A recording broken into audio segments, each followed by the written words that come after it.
Hello guys morning पुणी थर आपण स्वागत जनाऊँ बुलबुल ब्लॉग चैलेंज आज हूँ 2-1 तो ये बर्तमान उठिक पलि आसती आम बंध आड़े तो ये मैंने डायरेक्ट माने आसिक ये ब्लॉग स्टार्ट कल कहीं ब्लॉग स्टार्ट करनी से ब्लॉग स्टार्ट कर तो ये बर्तमान मुझे जाऊँ घर आड़े माने चलो घर को जा ब्रश फ्रश करवा गाधेवा गाधेवा कौन गोटे करवा तापर आपण मान सहित कथा तो एबे मु घर बर्तमान बाहरी पड़ली गाधेवाई गली घरे ब्रश फ्रश कली तापर माने एबे जीवी केनाल गाधी आप देखो डेली डेली हेल्ले भी आपने देखूँ एंड डेली रुटीन मुझे जहाँ करुँच आपने देखुचे आपण मैंने गाइस रागबेनि तो बर्तमान केनाल पहुँची जाइए माने केनाल गाधे भाई थंडा लगुच सत कथा बढ़िया लगुच तो चलो गाधा पधा करा कथा तो गाइस एबे मु गाधी पाती पूरा रेडी हो जाइए तो एबे जीवा घर को जीवा खियापिया करवा तापर कौन कि गोटे करवा देखा तो एबे मु बाहरी पड़ली घर को यू कहीं जो आज भी एमती कड़े कि जीवार प्लान ना है खाली देखा जदि टाइम मिले कड़े गोटे जा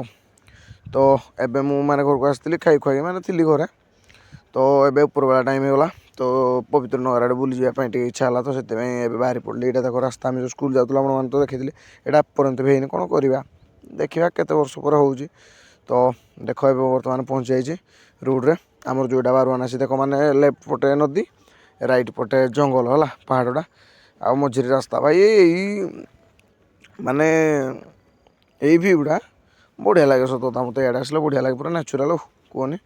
तो एवं मुझे पहुँच जाइए पवित्र नगर मार्केट ये ठिया कौन जो मो पापू जड़े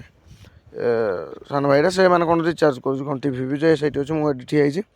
तो ये से आम मैंने सन्ध्या जाए गपिलु गपिलु से मार्केट ठिया गपिलु गपिलु तेल पकई आसलु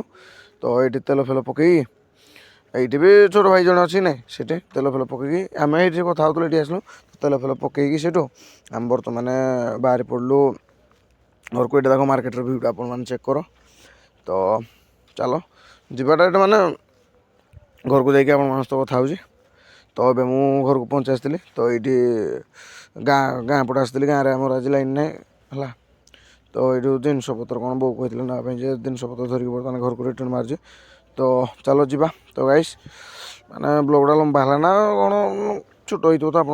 तो कह जाऊ तो रागबेनि पुणी न्यू ब्लॉग देखा गाइस रोचे समस्ते कह जय श्रीराम।